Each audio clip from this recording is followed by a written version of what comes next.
Tout le discours sur la guerre entre l'Ukraine et la Russie est en train de changer. Il y a quelques mois encore, vous parlez de l'Ukraine qui était en train de gagner du terrain face à la Russie et en train de reconquérir l'ensemble de son territoire. Rappelez-vous, c'est pas si vieux que ça, c'était il y a 6 mois pendant la contre-offensive ukrainienne.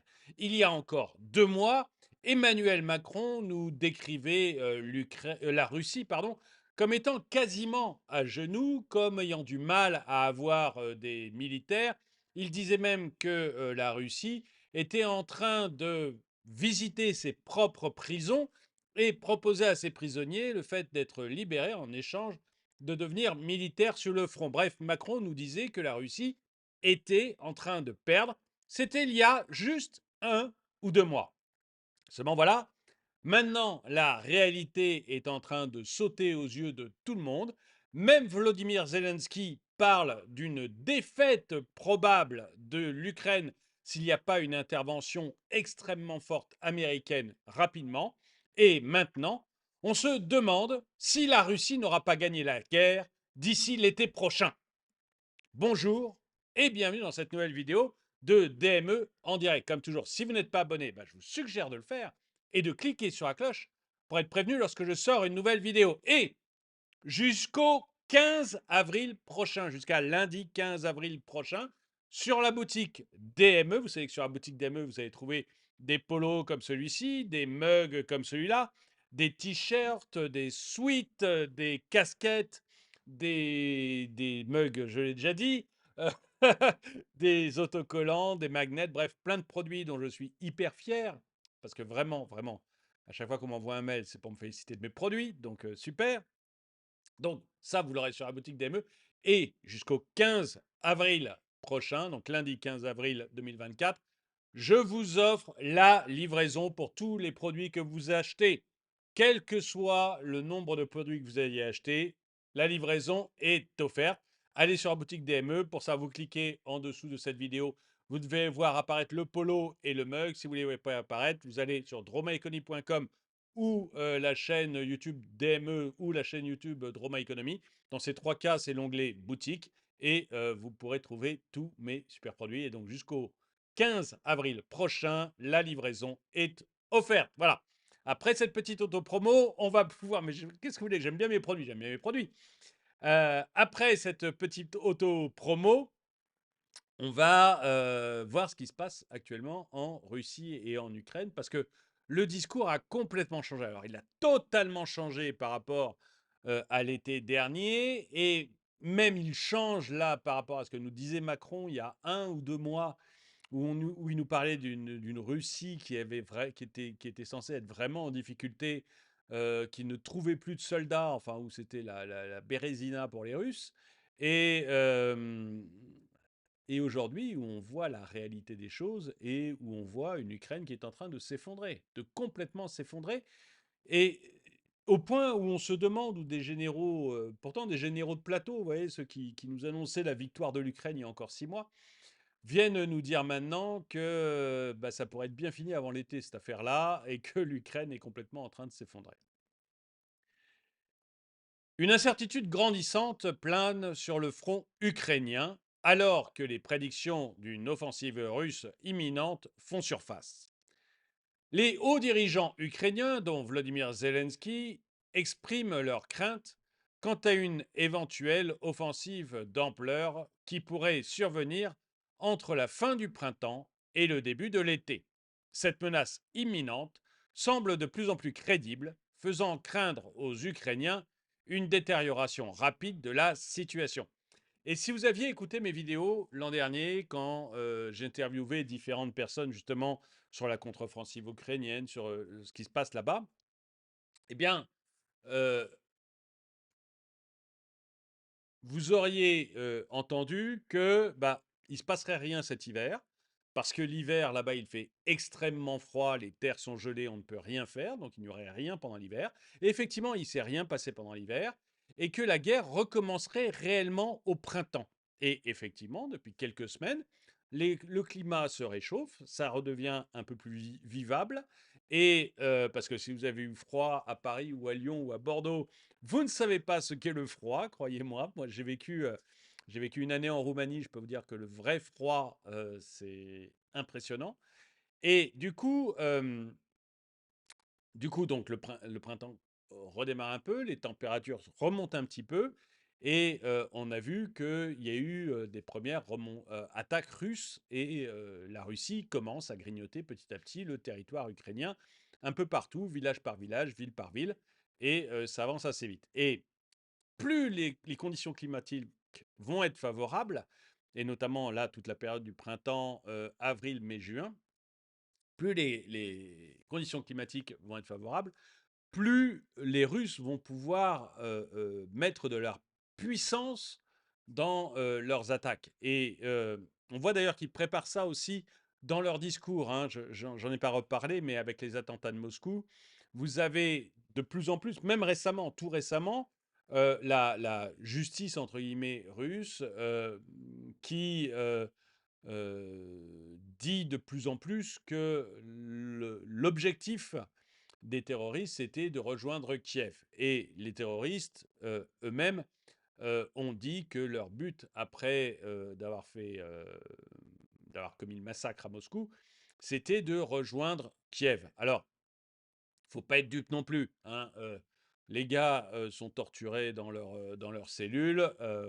Ils disent probablement ce qu'on leur dit de dire, quoi. Alors peut-être que ce qu'ils disent est vrai, mais on peut tout autant penser que c'est le gouvernement russe qui leur demande de dire ça, et qu'ils avoueront tout ce qu'on leur demandera d'avouer. Donc en fait, on pourrait tout à fait imaginer que dans l'esprit russe, avant de lancer cette grande offensive, on montre que l'ennemi ukrainien est vraiment un monstre, qu'il a envoyé des gens pour faire des attentats sur le terrain. Et ceci mis en avant, bah, ça permet derrière de faire une offensive extrêmement forte en Ukraine. Je ne sais pas si c'est l'État islamique tout seul, s'il était avec les Ukrainiens, s'il y avait une entente entre...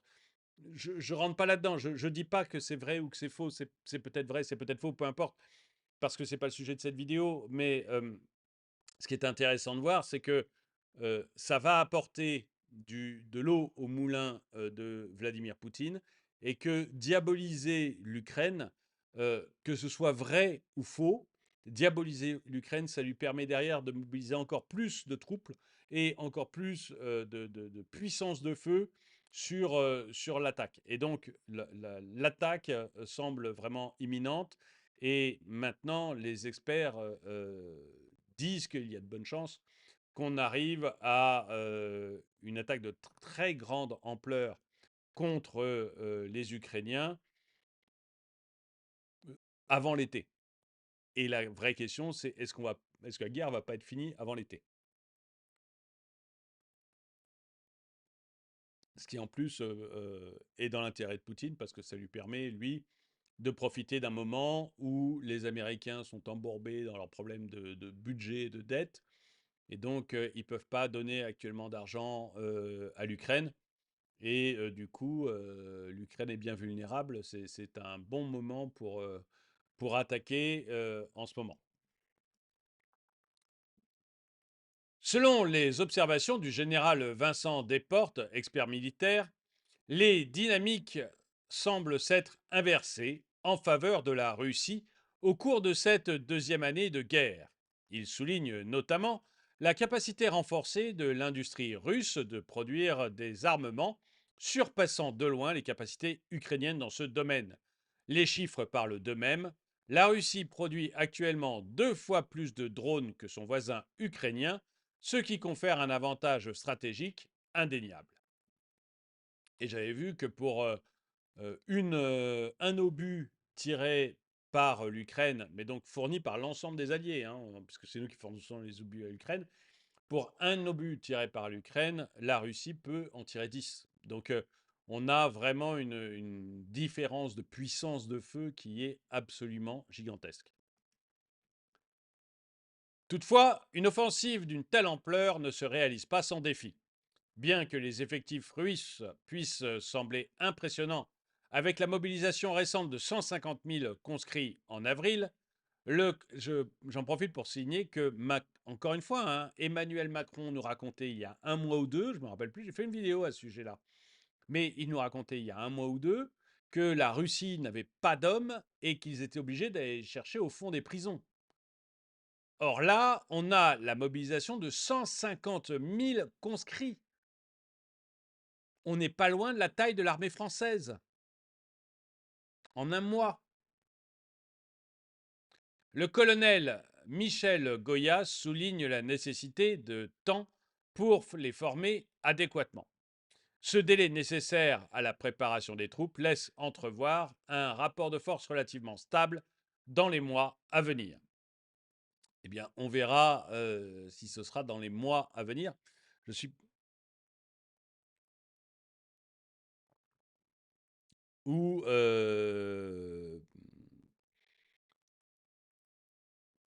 ou si ça ne va pas, avancer plus vite. Moi, mon impression, mais franchement, dites-moi ce que vous en pensez. Je ne suis pas militaire. Enfin, j'ai fait mon service, mais dire, je ne suis pas soldat, je ne suis pas stratège, je ne suis pas géopolitologue.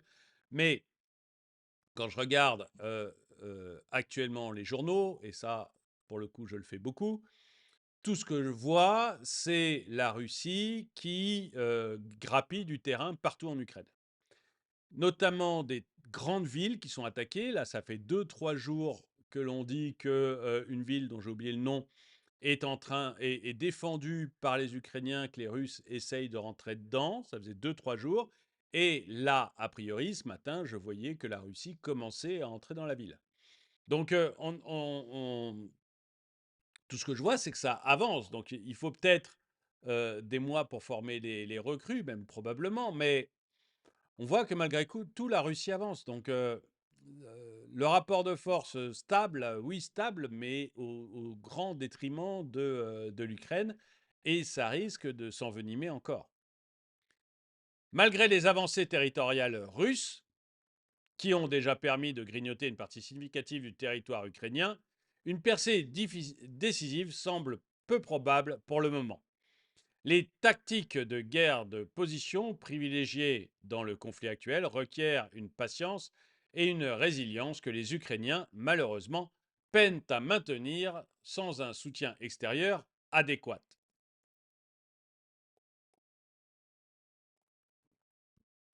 Alors, je précise que tout ce texte, hein, euh, c'est écrit sur mon site, mais on le tire de plusieurs autres journaux. Vous avez les liens des journaux en description. Donc voilà, les journaux, pour le moment, nous semblent dire qu'il n'y aura pas de grande offensive tout de suite. Moi, je continue à ne pas être persuadé, mais bon. Dans ce contexte, l'appel pressant du général Desportes à soutenir l'Ukraine prend tout son sens. Il souligne l'urgence de fournir à Kiev les moyens nécessaires pour renforcer ses lignes de défense, notamment en termes de munitions, d'armes anti-chars et anti-aériennes. Sans ce soutien crucial, le risque de voir la Russie contrôler sa position et éventuellement l'emporter dans le conflit devient une réalité tangible. Et vous voyez, c'est amusant parce que tous ces gens nous disaient que l'Ukraine allait résister, que la Russie allait être à genoux. Aujourd'hui, ils sont obligés de reconnaître que pas du tout, quoi, que ça va vraiment dans le sens d'une Ukraine qui va être dévastée et d'une Russie qui va avancer. Les déclarations récentes du chef des renseignements militaires ukrainiens, Kirilo Budanov, reflètent cette urgence. Il souligne le besoin impérieux de systèmes d'artillerie et de munitions, mettant en lumière la dépendance de l'Ukraine à l'égard du soutien international pour faire face à la menace russe. L'espoir d'une aide américaine, notamment sous la forme de missiles Patriot, reste vital pour contrer les avancées russes.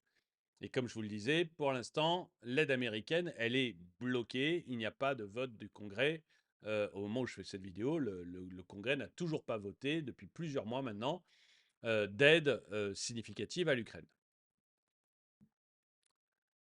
Dans cette lutte pour la survie, l'Ukraine ne peut se permettre de rester à la merci des décisions politiques internationales. Le sort de ce pays, en proie à la guerre, dépend du soutien concret de la communauté internationale.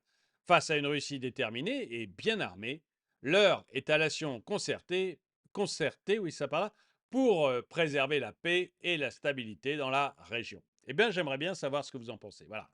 Je trouve maintenant que la réalité tout le monde maintenant est obligé de la reconnaître. Je vous rappelle qu'il y a quelques mois encore, les journaux nous bassinaient avec le fait que la Russie allait perdre et que l'Ukraine serait victorieuse. Maintenant, tout le monde, même la journal mainstream, sont obligés de reconnaître que non, c'est la Russie qui avance et l'Ukraine qui recule. Et tout le monde se pose la question de quand est-ce que ça va s'arrêter. Voilà. Et j'aimerais bien savoir ce que vous en pensez. Est-ce que vous croyez, comme moi, qu'en fait, on va avoir une intensification de la guerre là dans les semaines, les mois qui viennent maximum, et que on a de bonnes chances de voir une Russie qui va jusqu'à Kiev? Ou est-ce que vous pensez que je me trompe, que rapidement, en fait, l'avancée russe va être stoppée, notamment par les Alliés, puisque toute seule l'Ukraine ne peut rien, notamment par les Alliés, et qu'on va continuer à voir ce conflit pendant des années? Dites-moi ce que vous en pensez dans les commentaires. En tout cas, merci d'avoir regardé cette vidéo. Mettez-lui un pouce vers le haut, commentez-la, partagez-la. Merci à tous ceux qui soutiennent la chaîne. N'hésitez pas à aller sur la boutique. Et moi, je vous dis à très bientôt.